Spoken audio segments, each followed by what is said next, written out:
Yeah, And I actually did bring a witch's hat today, but I thought that was a little bit silly. So Actually, this lot did it all on Thursday. Yeah. because they Yeah. have midterms. Halloween, Yeah. because it's midterms this We can week. start. Yeah, we can start. We can start. Okay, Excellent. great.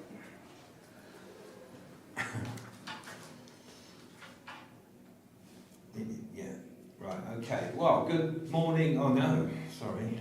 Yeah. No, it is morning, good. Morning to the Coffee with CEO here at Amity University Incubation Centre meeting room. And today we have Anne-Marie Felsen. Yeah. Now, that's all I'm going to do as an introduction. She's a friend of the university, a judge recently at GTEx where we met before as well. So I'll let Anne-Marie introduce herself and her sustainable business, the Umbrella Institute, and then we'll have some general and specific questions afterwards. So over to you, Anne-Marie. Thank you. Thank you for having me, and it's really good to meet all you students today. And I would love you to keep asking me questions anytime there's anything. My name is Anne-Marie. I am Danish. I've been in the Middle East for the past decade. I love it. I love heat and sand and everything in between. And then I've built something called the Umbrella Institute, which is a sustainability advisory. But we mainly focus on behavior change and communication rather than engineering parts. So for instance, just you and me, we can partner because you do one bit and I do a little bit another one. We work with medium to large size companies to make them understand their impact, both for the people in their company and outside, and of course the environment, the resources they're using, how can they use them better, how can they overall build what we call balanced business behavior, where they don't take more than they give back. And it's a big thing, isn't it? Like sustainability is quite complex, and we can see it from many different perspectives, but what we want to help with is creating companies that are realized their potential the best because they actually work in a balanced way with their employees and the resources they use. And here in the UAE, we get everything in from abroad. So around 90% of everything we have and use is being imported, right? And the more we can really scale down the resource use, the better that is. Okay. Yeah, because that's surprising actually, because when, ever since we, in the UK, ever since the 80s, we've always had a deficit, a trade deficit, so we import more than we export. And that's not the case here in the UAE. But of course, a lot of it is, oil and gas, but not from Dubai, obviously that's from Abu Dhabi. But actually the consumer style goods, because this is one of my bugbears, is that we should be having more UAE branded tangible products here, because we do make a lot of cement, we do get involved in a lot of steel, and of course they're the two components that we're sitting in, so they make all the buildings. But actually there's only really Rack Ceramics that is a brand name, and then we're struggling, and that although services is a much more preeminent field now here, we seem to have gone from no manufacturing base to services without losing it like Europe and America where they had a manufacturing base, but there's still a lot of skill base here that we could use resources that we have without depleting them to actually produce tangible goods that would promote, because there's no getting away from it. When you put stuff in people's hands, they actually quite like it. Yeah. It's much more difficult to sell not a dream, but a service that they need to be better citizens and better corporates than actually giving them a magic widget that they can use. And we're very, very good at selling stuff here, right? Like we are very good consumers in the UAE, all of us. We work in different companies, so we sell stuff, but we're also very good consumers, and we're driven on growth, like an American sort of, the more we can. So also for startups, we're always asked how many we are, how do you plan to scale, how much do you want to sell, the numbers, and they have to grow, right?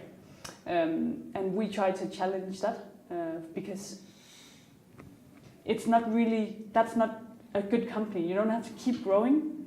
to be making a good impact and to actually have the best revenue model. So we try and explain to companies how they can take it a little bit more easy on the growth side and maybe focus on what they're really good at. Let's say selling services instead of selling products that they can. Yeah. And I think especially something like making companies realize that numbers is a lot of different things. It can be how many products you've sold, but it can also be how many people you made happy, or how many hours you saved for your employees, or how many hours you saved for your clients. That sort of impact really also scales when you think about it as medium and large companies. Yeah, because we have been talking about, I think we're a long way off the 4-day week here, but there are quite serious talks about having 4-day weeks because the trials that they did where you did 10-hour days over 4 days, the productivity was higher than doing 8 over 5. Yeah. And lots of studies have proven that. They have, haven't that they? you also, when you have one more day to relax, then the good ideas come up. That's where your new startup is actually made, or when you're in the shower, right? That's where, it's not when you're sitting at the desk and somebody's standing behind you and say, think about this. Yeah, that's very true actually. And there was I think it was a great TED talk where they were talking about they gave their employees a free afternoon. Their only guideline was they had to come up with something that would better the company. And I think it was the Australian place. One of them came up with like a version of open source, and they did things that were for the good of everyone, not just for the company. So we also use that as corporate volunteering. For instance, that you do give half a day, or maybe like more systematic, you give every other Thursday or something to a specific cause that the employee is passionate about. It can be just about anything, feeding turtles or planting trees, but that this makes the employee happy and easier to retain in the company. They also do something that's good for the society that the company lives in, so it's good for the overall reputation. And then they come back with renewed ideas, right? Because actually, we find out all the time that employees are very loyal. So when you give them time off, even though they're not sitting at their desk, at their laptop, they're still thinking about the company that gave them time off. So when they're out there planting trees, they will actually be coming up with the next good idea for the meeting tomorrow. Or and I think COVID is a really good way that we've seen we have to think differently about what working hours are. Yes, because we still are in the UAE. We're very forward thinking, but some of the actual operations and organisations and companies are very old thinking. But we think old about how you measure things, right? We measure in hours instead of measuring in, let's say, happy outcomes or great meetings or new ideas invented that came. So we have to really challenge the ordinary way of thinking about work and hourly spend and KPIs, because you also very often give employees very high KPIs that you know they won't reach, just to see if you can push them. But what if you give them 2 different sets of KPIs? KPIs around something they love, and KPIs for something that you think is financially good for your company. And I think they can melt very well together. They can, but you have to work at it, and that is the issue. Yeah, it takes time. Yeah, it does. Yeah. I would, because somebody, because they said, can you explain, because we've got, because I had to look it up actually, because we've just got now in Glasgow the 3 Cs, so they call it the COP26, so it's the United Nations Climate Change Congress. So there's always a bit of irony about this. Flying in their big jets. Yes, and it does become, I don't know, it's a bit like pop stars telling you to donate to a good cause when they're a tax recluse or a tax avoidance person living in another country, so they don't have to contribute to the country that they're meant to be living in. And I just wanted to ask your opinion on that, because obviously being part of that ecosystem, there is a level of hypocrisy about this, and it's a nice buzzword to have, and we say it a lot. You know, we have to do more with less. Yeah. And I don't want to say it and be glib, because we do. Yeah. But Well, we've become. We were just talking about the word convenience, right? COP is a really, really important global platform to discuss future steps for all of us, for governments, for nations, for companies being part of it. And I think it's a place where opinions and ideas from different regions merge, and where you can see if it works, for instance, the same for India or the UK or the US, right? It's very complex when you start to... what we also talk about in sustainability societies here is we do live in kind of parallel lives, parallel universes, some might say. Because we are so much on social media, all of us, or so much in, you read The Economist, and you read something else, and they have some kind, you have that feed, so you read their feed. Someone else in LinkedIn reads a lot of things, like I get a lot of things about sustainability, I can see how great it's going, but I'm sure that my counterparts somewhere else will see other things. So we live in these parallel universes where we all cope. Some are talking about digital transformation, some are talking about this, some are talking about that. And we're all still seeking growth, right? Yeah. So growth for each of these sectors, and I think COP is important because it's a place where you go and say, we have to talk the same language. It's very much like the Sustainable Development Goals. We have to find a unified way to look at the future. And the future under the UN is, of course, something that doesn't compromise by the way we're behaving now. But we also all know that we are, with our convenience societies and with our plastic behavior, compromising not even just our own today and tomorrow, but the future generations. So COP is a very important place. I'm a pessimist, okay? I am a pessimist because there's a lot of political interests in not finding active things to really. But it would be great if along the time that there will be more and more consensus around the action part of sustainability, that we have to reduce our impact and our sales and purchases. Yes. Yeah, and not just lip service, because I mean the Thalie thing is great, but the bottom line is we've got enough plastic bags to make whatever we want here, because per capita we're awful. Yeah. And that's education and also supermarkets eventually charging. Because that worked in the UK. Everybody said, yeah, we won't be using more plastic. As soon as they made it 5p per plastic bag, everybody had a life bag. And we drive around with our bags in the back of the car. We have done for years.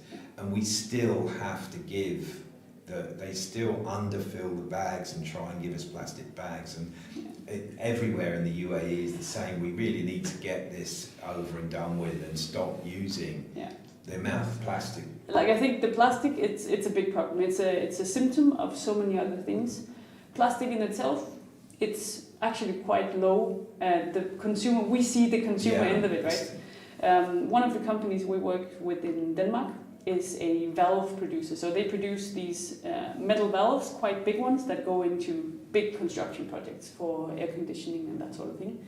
And they have for years, it's a 30-year-old company that's always been focusing on energy efficiency, like reducing, reusing. And they thought that they had to work with especially their transportation of these devices, both to the factory and out when it's being sold. And for instance, their production, like their product packaging, cardboard, plastic, different kinds of things. And around a year ago, when we started working with them, they had their scope 1, 2, 3 emissions calculated. And they found out that their scope 1, which is something that we look at a lot at scope 1 and 2, because that's what we kind of see and feel as the product, and that is 1%, each of those two. And scope 3 is actually what it's built out of, and that was 97% of the overall emissions. And that meant that, for instance, their packaging and transportation was in those first 2%, while the product being made out of copper and a lot of other steels, this was 97% of it.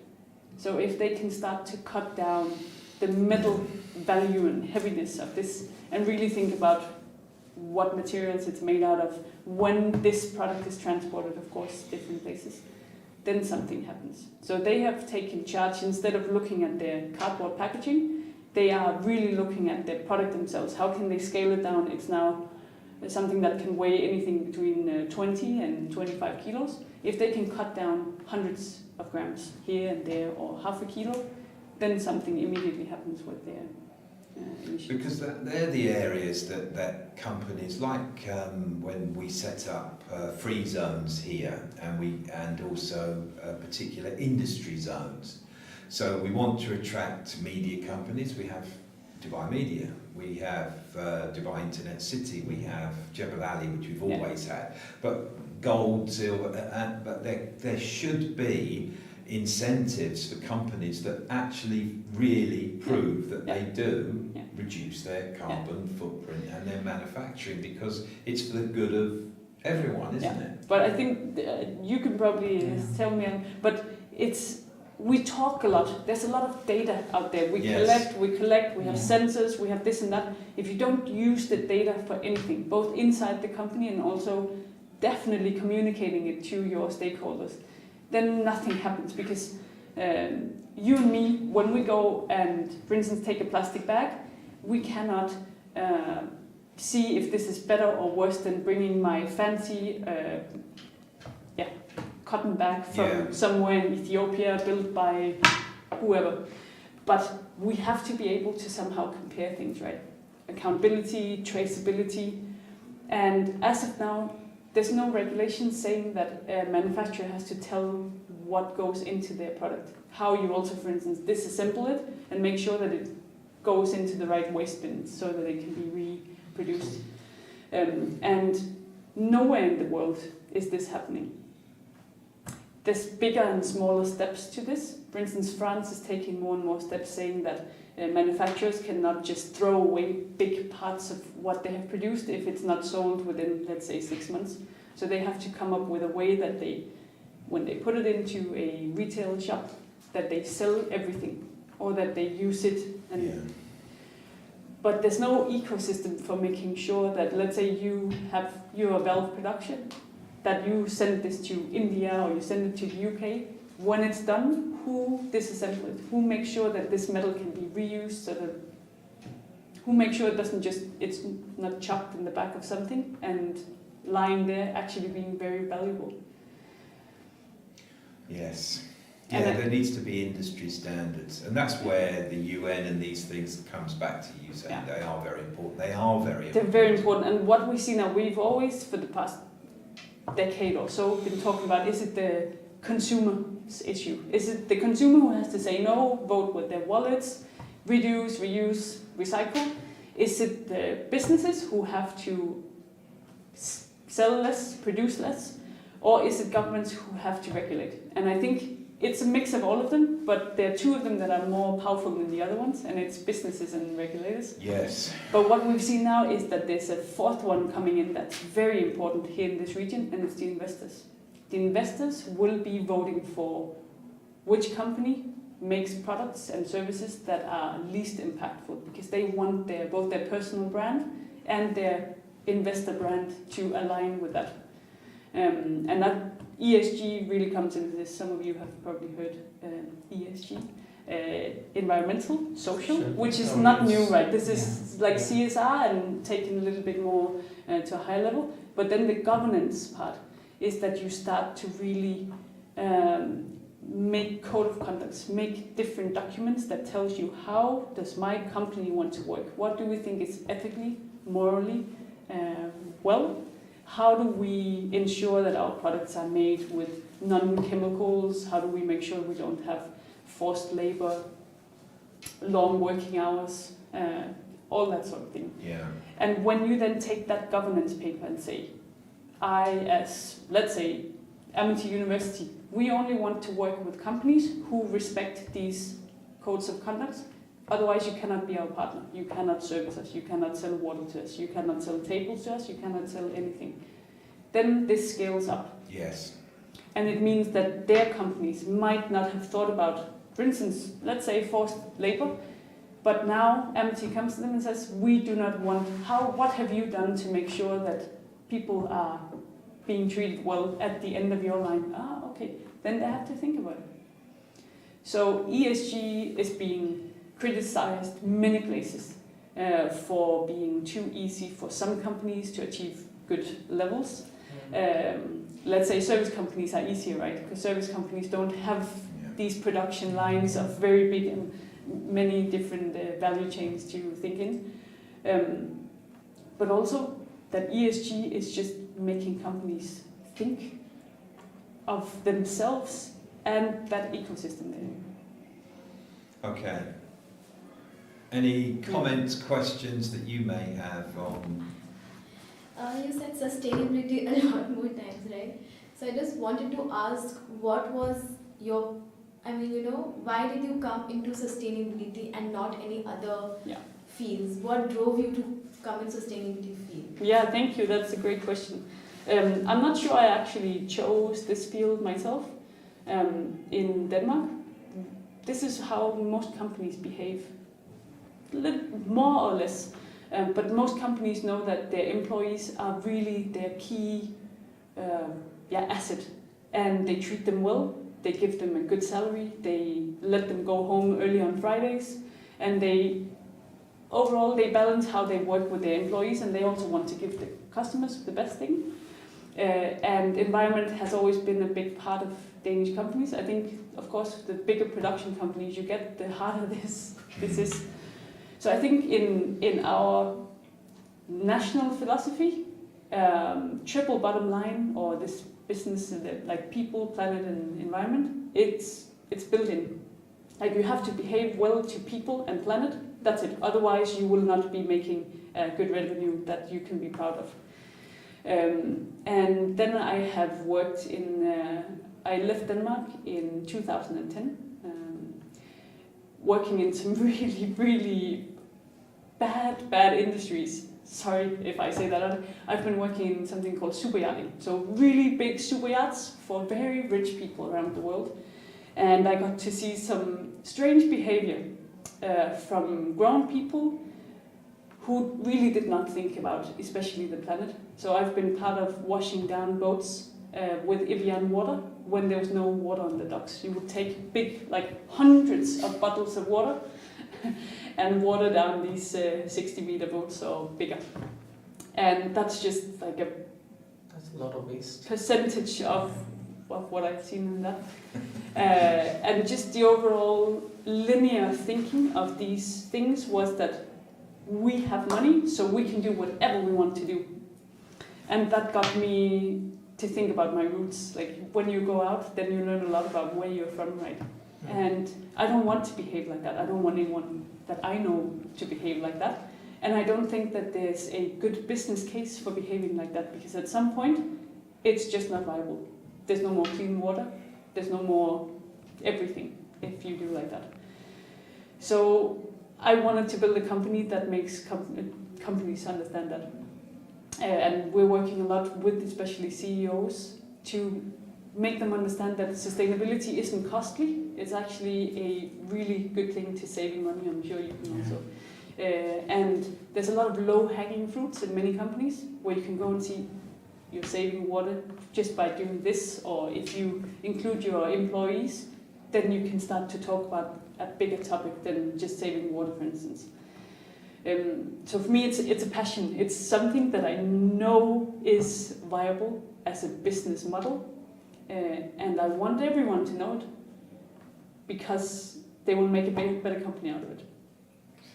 I hope that kind of answered it. Yes, yes, it did. What I would also say is I sometimes get the question, when did sustainability become a trend? I've had that a few times, and I'm not laughing. It's just funny because if you see like overall universal involvement, the universe has been here around 13 billion years. Around 4.5 billion years ago, planet Earth was made, and the galaxy we're in. Humans came around 300,000 years ago, and then Industrial Revolution happened around 150 years ago. And from the Industrial Revolution, that went down south, right? We've been using up everything we can, digging holes, taking trees, eating all the fish and we've really done something it's less than a percentage of the universe's life, but we have managed to do that, right? Oh, I mean, I love a conspiracy theory, so I love listening to people that talk about flat Earth, and it was one of the things that actually somebody else, because you are reading now that you've got anti-climate change movement. Yeah. So now with sort of Brexit gone, there's lots of people who look on the not the negative side of life, but promote anti rather than pro. So you and look at the issues that people had in TED Talks and things that, well, show me the facts or show me the facts. I don't know why people don't show them the facts more often, because I think the last 19 of the 20 years have been the hottest on record. But I think it's because it's a coping mechanism for people, right? We protect ourselves, something we don't understand. Like, I cannot also say as a person that I personally understand what climate change is and what it affects and the little pieces of everything. But we live again in these parallel universes where some of us see something about sustainability, companies doing well, and other people see it as radicalized to their living standards or what they see as. So I think a lot of the social media presence we live in today is that we get simply different news feeds. Yeah. And that radicalizes us in different ways.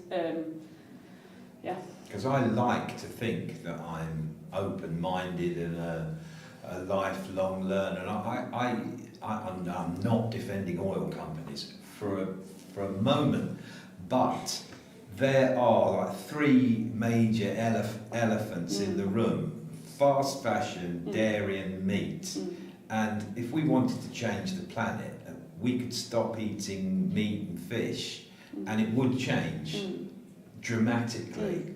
And I'm not saying everybody should not eat meat and fish, but it's very easy to prove. But stop by doing that, and they said, well, what's that got to do with, well, the Amazon forest is being taken out to feed animals on food that's not for humans. And when they look at that map, about 2/3 of the earth is being used for flipping animal feed, while humans go hungry. And you think we're a very strange, we're very odd people, aren't we? And it's also it's the rich people still deciding, right? What's the norm? So we go on and we want to have our red meat and our cans of soft drinks and you mentioned I think something like technology is a very big elephant also. We keep adding technology as a promised solution, but there's very big downsides to a lot of the technology we have. And we keep measuring a lot of things and gathering data, and we don't use it for anything. So we as humans, we're trying to cope by, I think, putting new layers on top that kind of whispers up. Because I think just basically what you said is we have to behave nicer, right? We have to eat the fish we eat. So we have to actually go out and maybe take that one fish that we need today and not have 4 fish lying for us in the supermarket where we just buy one of them. And the same with vegetables, and the same with cows, and the same with everything. And we have access to everything where we come from, both here and in the West. whereas many of the people who feel climate change are the ones who have either produced it for us or is going to feel what happens when climate change is happening. And fashion industry definitely, I think, gets away with murder because they use all the transport, all the colours, all the cotton, all the dyes, the plastic, the transport, and then we throw it away and burn it. Yeah. And it goes on and on and on. And it's unreal, isn't it? Yeah. I mean, the fashion industry, especially. But it's the behavior part of it, because our national economies are linked to this. We are happy with companies doing well, right? Then we can have taxes coming in. So we are very linked to the commercial and way of doing things. We need growth, and we need new companies to come in and build more and more. It's a complex thing, and I think that there are many versions of it, but there's also many layers to it. There's many layers, and you can see when you calculate different countries' carbon footprint that people have very different footprints depending on where they live, because they have very different consumer habits, right? So an American has a very high carbon footprint because she has access to everything in her big truck, and they do that. No one restricts them, and they have the money they need for it. And if they don't have the money they need, they figure out a way to get more money so they can get what they need. And then when you look at the other side, the people who actually are struggling sustainably are the people who has the least financial support, and that's where they don't have all this. They can't buy the big F-150 truck, and they're not going to do that. And they didn't want to go to Starbucks and buy their coffee because they like their own coffee the way it used to be in a porcelain mug that they got from their grandparents. So there's just like completely different behavioral patterns, and that shows greatly on our carbon footprint as individuals. A drive through Starbucks, I mean, the carbon footprint of that is unreal. And have you ever noticed, for instance, how many straws you have used after we saw that poor turtle 10, 15? Like, I don't need straws, but every time you go a place, they slam a straw down. You get a new cup of something, you get a new straw. I can still sip, like evolution has given me a mouth, right? And then we start to compare a lot of things when it comes to, under the name sustainability, we start to compare, let's say, paper cups to a glass cup. Yes, but how do you use them? You use them differently. The paper cup is used once for one liquid, whereas the glass can be used maybe even infinite times, and it can be remelted and reduced. So maybe more carbon went into producing it, but it can be used. And then we start to look at it costs more to transport the glass than it costs to. It's very complex, isn't it? But what we can say is when you use something once, whether it being a plastic bag, a plastic cup, or a metal spoon for that sake that you chuck out, then there's a big impact, right? Yeah, because it is quite amusing, because they always say, well, it's your fault, the environment. And then when you look back, particularly like my childhood, we used to have a milkman that you got your milk delivered in a glass bottle. That you'd clean it for him, and then you'd put it out, and they'd swap them the next day. Yeah. And the milk float was battery operated. Even back then, it was an electric. Even back in the dark ages when I was young, it wasn't a petrol-driven. You used to have to charge them up. So, and we used to have bottles that we'd take back, and you were, like they do in Germany, like they do in Hungary and other countries in Europe, if you bring back bottles or bring back things, you get money back. Well, we used to get a penny. We'd fight to go and take back the empty bottles to the off license, and they would give you money. So you'd either get money off the next purchase. So we are used to doing that. Yes. Humans are. Yes. Have an inherent knowledge about, you can't just use everything up and expect it to be there all the time. Yet we treat it like rocket science now, with all of the plastic and all of the, I mean, I'm not up on it now, but I used to be. Starbucks and Costa Coffee, they did that famous thing in London where you put stuff in the recyclable bin. And of course, there's not anything recyclable about a Starbucks cup or a Costa Coffee cup because it's coated in plastic so you don't burn your hands. So ironically, the cardboard cover is the only recyclable bit, and yet everybody put theirs in because this marketing that people do, they don't outright say it's recyclable, but they actually infer it. And they've been talking about getting 100% recyclable, but as a business, it's not viable for But them. the issue is also that the whole behavior is companies can produce, let's say, for instance, with They plastic can. bags. Now we have a lot of these biodegradable plastic bags. What happens to them is that they don't go into a place where they can biodegrade because it needs a very specific environment, right? So it still goes to landfill. It's a very challenging thing to change a behavior of the outer system of this. So even going from, let's say, there's a lot of people looking at, should I buy a bamboo toothbrush, or should I buy this ordinary plastic one? Should I buy this soap or this soap? However you look at it, it still ends up in a bin somewhere, and that has to be used, right? Yeah. So the more the consumer can understand that if you don't need to buy something, Don't. don't do it. Actually, But that this reminds means me of our my financial, childhood. Yes. Because I didn't know as a kid that coal tar soap was actually a byproduct of coal. Oh, okay.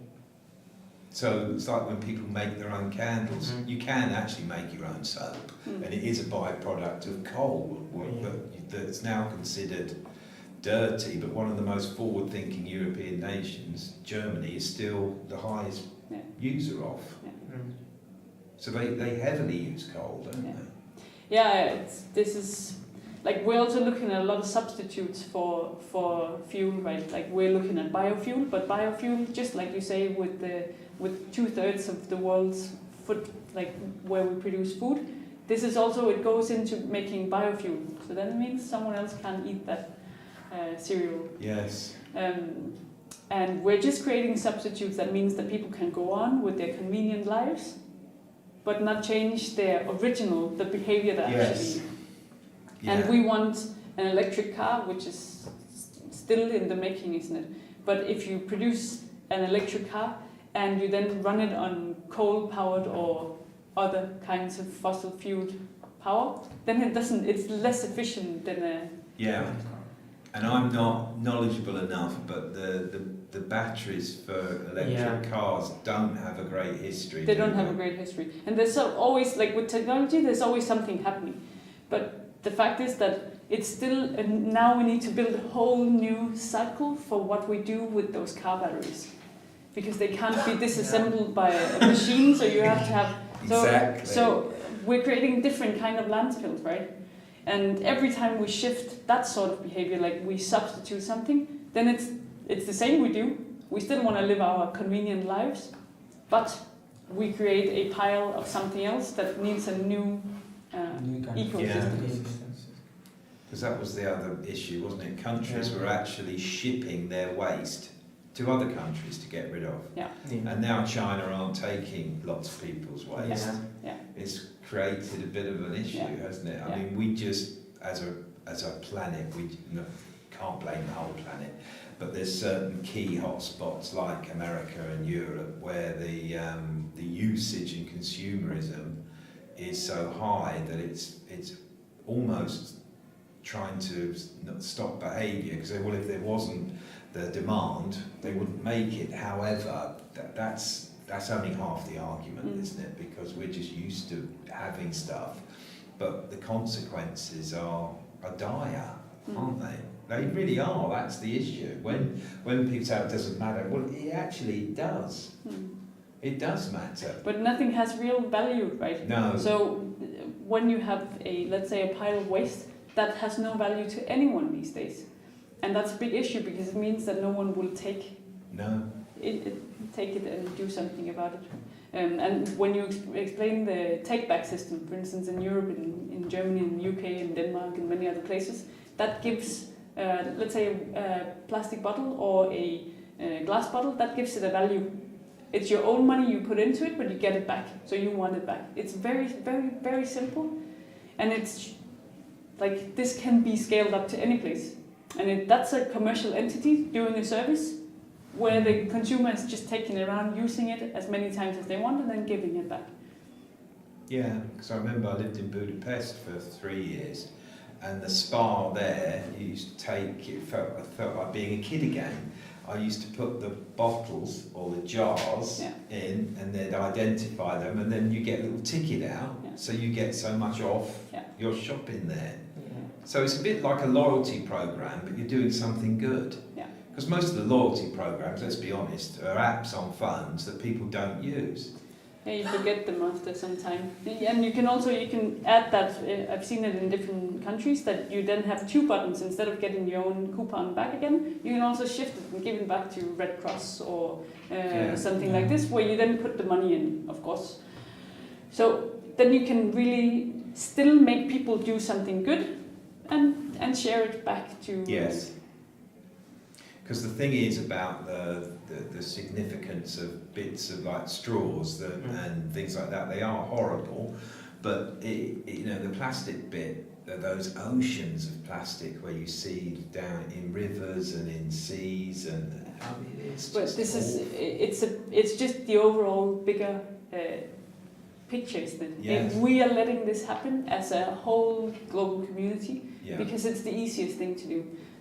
I used to live in northern Greenland, so 700 kilometers north of the Arctic Circle, and up there snow falls, right? So you go out on a Friday and you throw your whatever, your bottle, your this, your that. You know, overnight it will snow. You don't see it the next day. It's really nice. Someone comes and sweeps the streets, and so you don't see it. But then spring comes. I'm telling you, so much trash was just lying there. And you only see it then, right? It's always been there, but that's how we do it. And that's one of the most pristine places I've been in the world. We had beautiful air, beautiful, like 40,000-year-old water that had not been thawed, so you could drink the water directly from the icebergs and that sort of thing. But the people, our modern people, we're just, there's no bin, so let me just chuck it over my shoulder. And right? I won't see it. You won't see it until springtime. So then it's somebody else's problem. Yeah. That's what these people do when they go for desert safari as well here. Yeah. So once you're in the desert, you throw something out, the sand covers it, and no one finds it. No Sand one at finds least melts, Yeah. but sand, it's there forever. Yeah, because I can remember doing the Hatter pools because you used to be able to dive off when the water level was high. So when we first came here, and it was crystal clear water and deep enough to dive. And of course, coming from the UK, when people just used to leave their rubbish, I mean, that was, it's just one of those things that you have to pick your own rubbish up. That you have to do your own stuff, and that isn't the local people being they don't care. It's just that this wasn't a thing. Well, I think it's education, isn't it? But it's a systemic. Somebody else's problem. Yeah, but it's a need for instance, bins where people are, right? Yes. You go to the desert, of course the desert is nature, so you won't see a bin there, but you have to tell people, remember to take up your trash. So it's continuous both communication and giving them access to that bin that they would be happy to see once they come back in. And I think that is a symptom of everything. So it's systemic change that needs to happen, because we also see a lot of CSR activities where you go and clean up a beach, but that's just treating a symptom, right? Yes. And you can go to that beach the very next day or maybe even 3 hours later and it'll look kind of the same. And of course keep doing it, like there's nothing wrong with cleaning a beach. It's just, it would be great if there were bins and there was treatment of trash before they ended up in the place where they basically no long-term solution. Yeah, because the thing is with social media, if you have a concert that's like for Greenpeace or for any ecological movement, there's going to be someone waiting there for everyone to leave to take a picture. Take a picture. They're the people that have left all the rubbish. Yeah. How can you listen to them? Yeah. and they've got a point. Yeah. However, that isn't the point. You know, you do have to keep making these announcements, because if you don't have CSR, if you don't have ESG, then people can do whatever they like. And we know when you let governments and big business do whatever they like, they literally do for money, not for the betterment for everybody, because it has to be that way. Yeah. It has to be. But that you can way. also see people don't do it out of anger or spite or anything. It's simply because it's the convenient choice for them. Yes. So as soon as you make it possible for them to do the right thing in an easy way, then they will choose that one. And it's the same both inside companies. When you teach employees, if you do this right, then we do something together. They will say, yeah, that's great. Like, they won't argue. There's no issue. No one will be sad about throwing the trash in the right place, for instance. No. But you have to make an effort from whoever, like the country management or the company management, to say, this is our goal. We would like you to be a part of it. Please share this journey with us. Even if it's for the trash, or let's say doing less, like a lot of different things. You can make them part of it, and then they will happily do it. They will even take pictures for Instagram and say, yeah, in my company today we did this and this. Okay. So what would be then for your number one priority for your company? Or what gives you the, and added to that, because we often have a lot of fun questions like, who's your hero, the biggest fear, and what makes you angry? I can guess what makes you angry.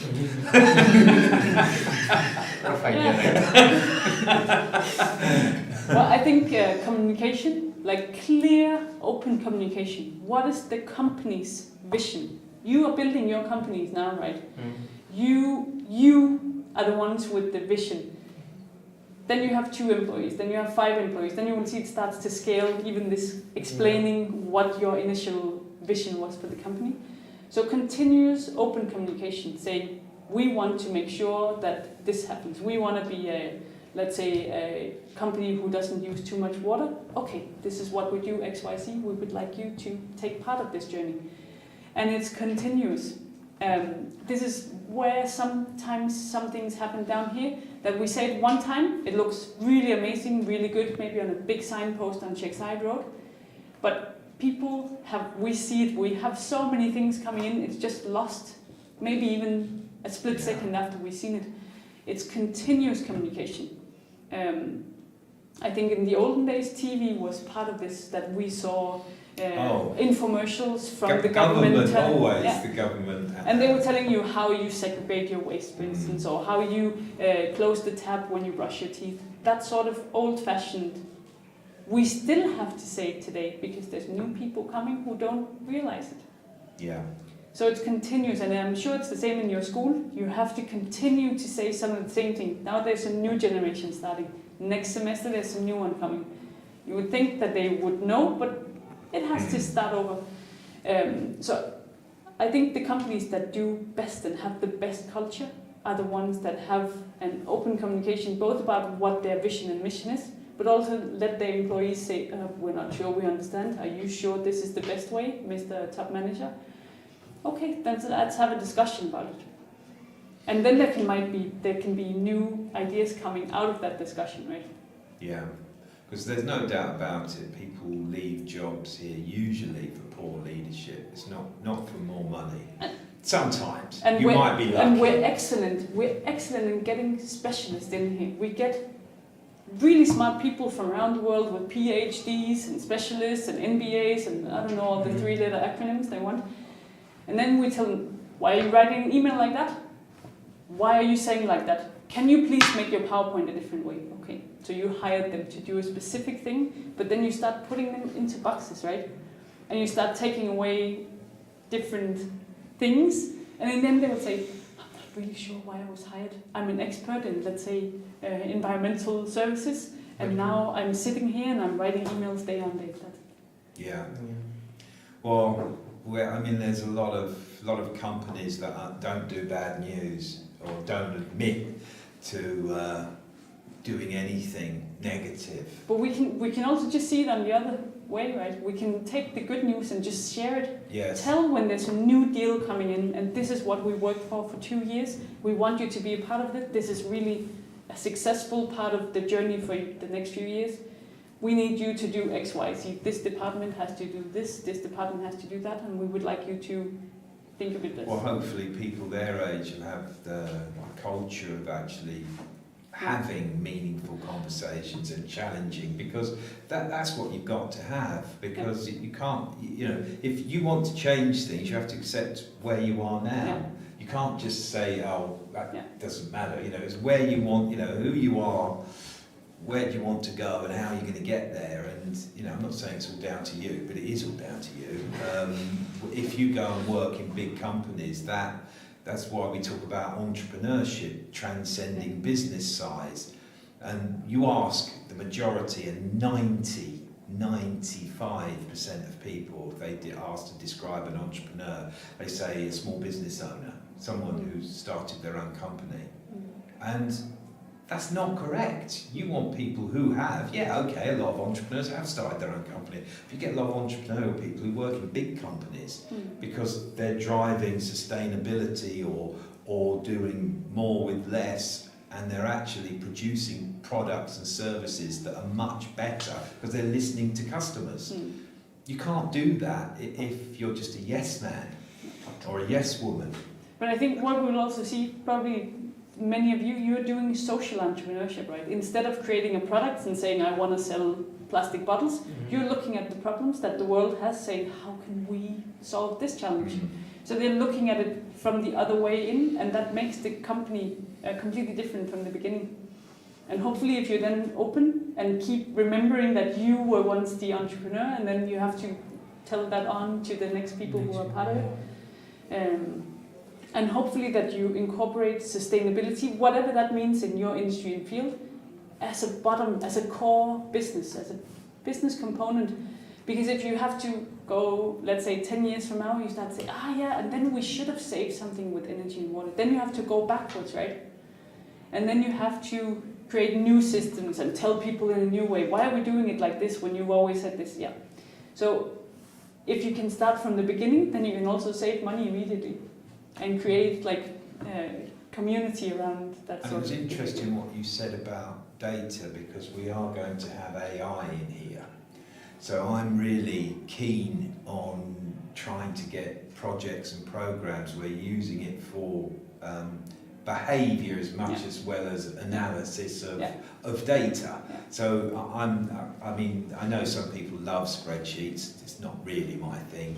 To be honest, I'm more qualitative than quantitative, but with AI and the way that you could actually predict the way people are thinking and their opinions, which you can, that would be a brilliant piece of data research, particularly on these issues, because there's not anybody that hasn't heard of sustainability. There isn't.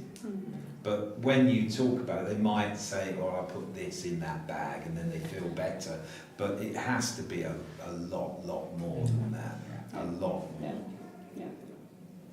Now, do we have the, I'll just check on the coffee. Okay, that sounds good. Sorry, it's not sustainable.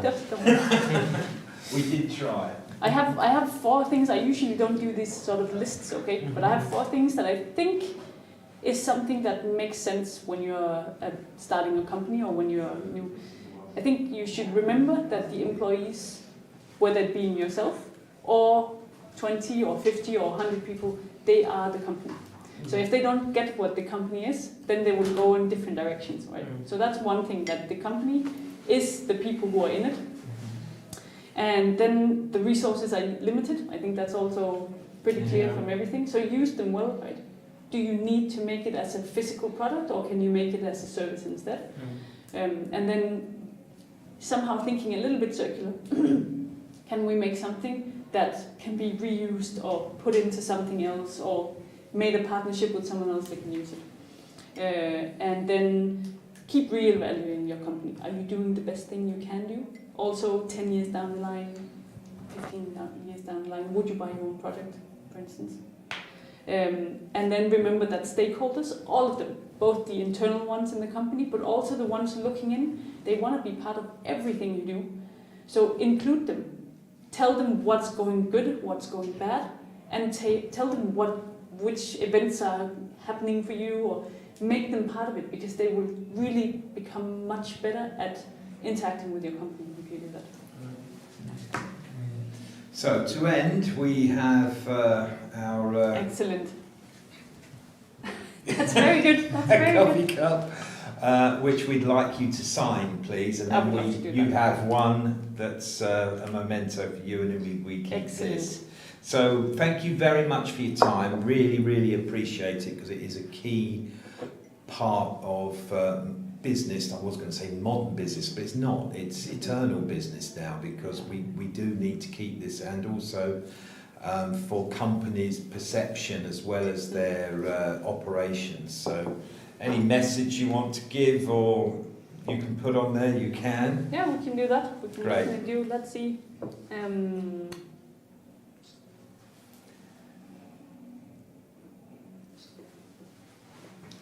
then we'll have it up on our mug shelf as soon as we've got it up there. Otherwise we'll... And it says balanced business behavior. Lovely. Thank you very much for your Yeah, time. thank you for taking. Thank you very much for coming.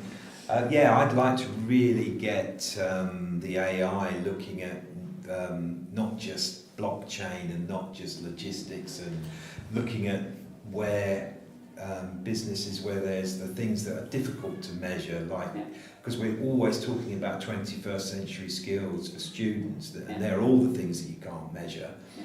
We need to marry that up with, you know, because every company talks about those skills, about interns, and yes, we need, you know, hard skills, we do, but everybody in education, ironically, is saying the same things, and yet we still are carrying on with a lot of the hard skill behaviour, a bit like the sustainability, quite frankly.